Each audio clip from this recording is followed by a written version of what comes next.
Chers aventuriers catholiques, petite information amusante mais d'importance pour commencer, qui expose le phagocytage définitif de tous les mouvements de contre-révolution, révolution, révolte qui commencent maintenant et qui reviendront le 10 septembre dans une apothéose, on attend voir. Nous apprenons que l'assureur du groupe Titan, Vincent Eppelbaum,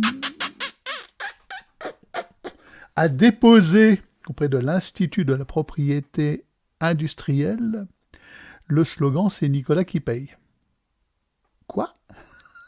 Si, c'est déposé au titre de la propriété industrielle. Vous n'avez plus le droit, chers amis de droite, de gauche, chers citoyens français, de sortir ce slogan sous peine de payer des droits à monsieur Vincent Eppelbaum. Vous m'avez compris. Voilà. Donc, toute forme de révolte est d'ores et déjà phagocytée, exploitée, vidée de contenu et de sens par les syndicats et certains groupes communautaires. C'est terminé, c'est mort, c'est plié. Voilà ce que signifie cette petite information amusante.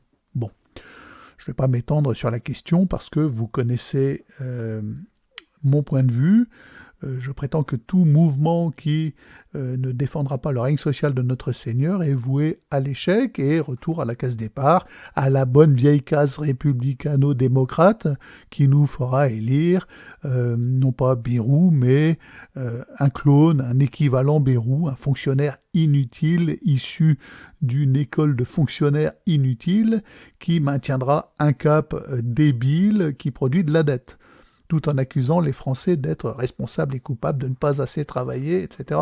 Ben oui, mais à chaque fois que les Français travaillent, vous leur volez le fruit de leur travail par un impôt indu qui ne sert pas à la sécurité, à plus d'écoles, à plus de fonctionnaires de proximité comme des postiers, à plus de routes entretenues, à plus d'hôpitaux, à plus d'urgences, à des meilleurs soins, à meilleur tout, quoi, à une meilleure qualité de vie.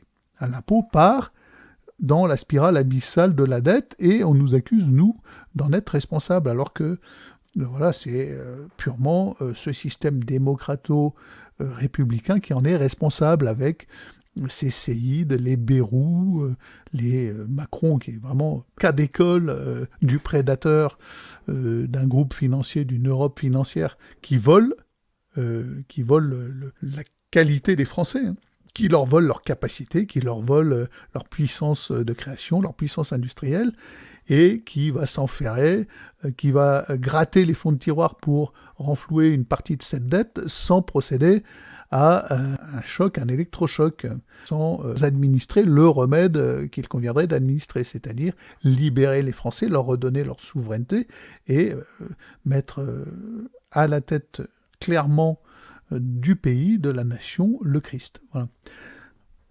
Bon. Alors, avant de vous passer une petite séquence amusante, je vous pose la question, chers abonnés, chers amis, chers aventuriers catholiques, comment réagissez-vous si le gauchisme s'introduit dans votre sacro-saint cercle familial? Alors moi, évidemment, je manque singulièrement d'intelligence, je suis brut, de chaudronnerie, de forge, de ce que vous voulez, de mer, d'océan et de vagues. Avant que ça s'envenime, je rentre dans l'art. Donc hier, par exemple, j'ai produit une petite vidéo où j'entrais un petit peu dans l'art d'une personne qui prétend s'introduire dans le cercle familial à terme et qui a déjà contaminé une partie de ce cercle. Voilà. Et je vois que la réaction d'une partie de ce cercle familial à cette vidéo est horrifiée. Voilà, tu brises l'unité familiale en faisant ça, arrête, retire ta vidéo.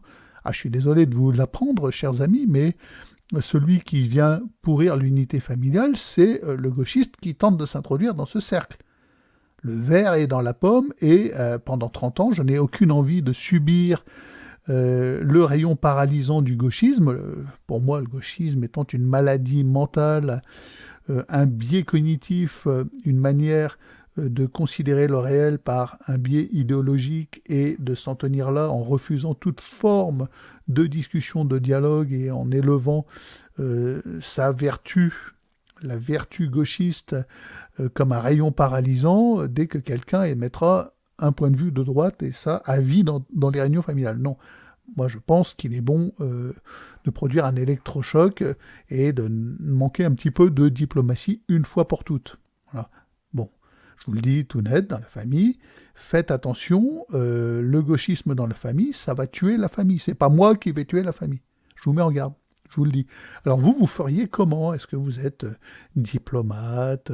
Vous prenez ça avec humour? Vous allez sans boule au ventre dans ces réunions familiales où vous savez que vous allez croiser le fer forcément? Ça va clasher forcément, même si vous arrivez en voulant rester diplomate, avec le gauchiste, ça va clasher. Ça ne peut pas faire autrement.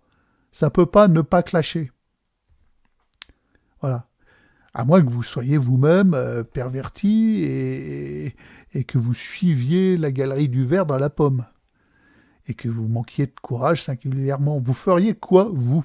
Voilà. C'est la question que je vous pose. C'est une question. Alors hier, j'ai produit cette vidéo. Je l'ai retirée sur demande familiale, mais profitant de ce petit levier et de montrer que voilà, je ne baisserai pas le nez pour émettre un petit chantage. Voilà. Il y a une autre vidéo qui est blasphématoire. Si elle n'est pas retirée de l'Internet, eh bien, je reviendrai avec ma critique du gauchisme au détriment de l'harmonie et de la paix familiale. Donc, bah oui, c'est de bonne guerre, non, je ne sais pas ce que vous en pensez. Dites-le moi en commentaire, c'est important. Que faites-vous quand le gauchisme s'invite dans votre sacro-saint cercle familial? Êtes-vous prêt à être accusé d'avoir brisé l'unité familiale pour avoir osé rentrer dans l'art d'un gauchiste qui va vous pourrir 30 ans de vie? Les 30 prochaines années de cercles familiaux seront pourris par ce gauchiste si vous ne réagissez pas tout de suite. C'est la question que je vous pose, c'est mon point de vue. Voilà, alors je vous passe cette petite séquence, je vous dis abonnez-vous et à demain peut-être. Aujourd'hui, vous avez appelé les représentants des partis d'opposition, qui ne sont pas de votre parti, à venir vous voir à Matignon pour consultation à partir de lundi. Mais pourquoi ne l'avez-vous pas fait avant? Parce qu'ils étaient en vacances. C'est eux qui sont les victimes, c'est eux qui devront payer la dette pendant toute leur vie. Et on a réussi à leur faire croire qu'il fallait encore l'augmenter. Vous trouvez pas ça génial? Tout ça pour le confort de certains partis politiques. Merci. Et pour le confort des boomers, comme on dit, qui, de ce point de vue-là, considèrent que, ma foi, tout va très bien.